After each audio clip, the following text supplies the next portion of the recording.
Hello and welcome to another edition of the Wine Down Video Blogs. I am your host, Ben Franco. Today we have two Bordeaux wines. We were going to have three. One of them was corked, unfortunately. These are some wines I'm evaluating to go on the list possibly next week. One of them, well, they're both from Saint-Emilion on the right bank in Bordeaux.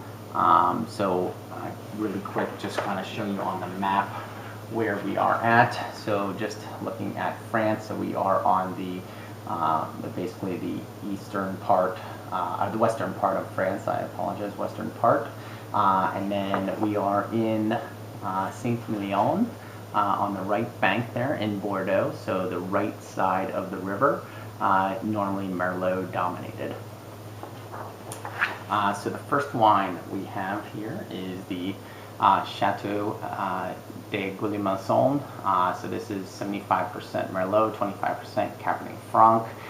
This is Saint-Emilion Grand Cru AOP.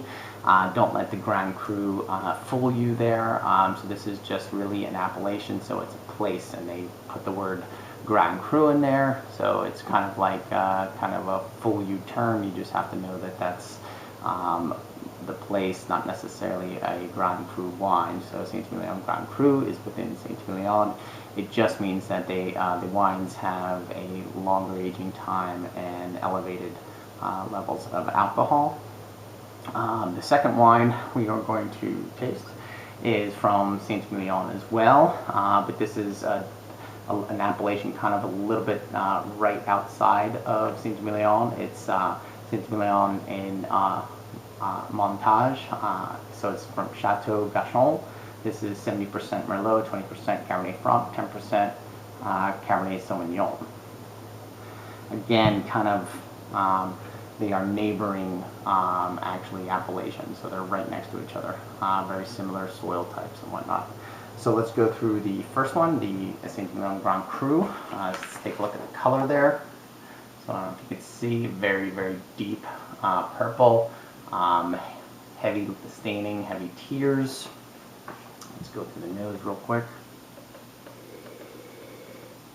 Nose here is heavy black fruits, black plum, black cherry, black blackberry, cassis. And then heavy on the oak notes kind of coming out, so now it's clove, spice, vanilla kind of happening. Very almost New World-esque. So let's go to wine number 2. So this is again the Saint-Emilion from Montaigne. Sorry if I'm butchering these French pronunciations. Oh, let's look at color on this one first. So color here, same deep purple. Looks to be a little bit lighter. I can kind of see some more daylight through this one than the past one.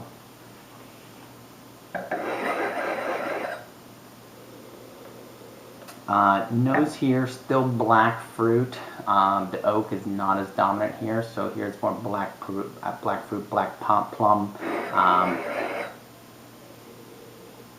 Definitely some like leather notes coming through, tobacco and spice.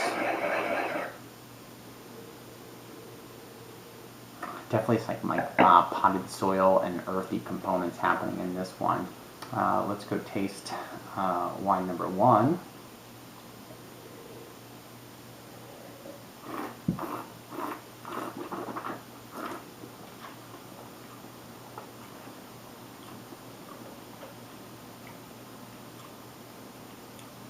Juicy, rich. There's a tartness happening on the back end. A lot of those flavors that I talked about, the black fruits, the black cherry, the blackberry, cassis, really coming through. The tannins are there, but very manageable. A very supple wine. There's a richness to it that's very plush. And that's kind of something that you kind of are expecting from Saint-Emilion Grand Cru wines. Let's taste wine number 2.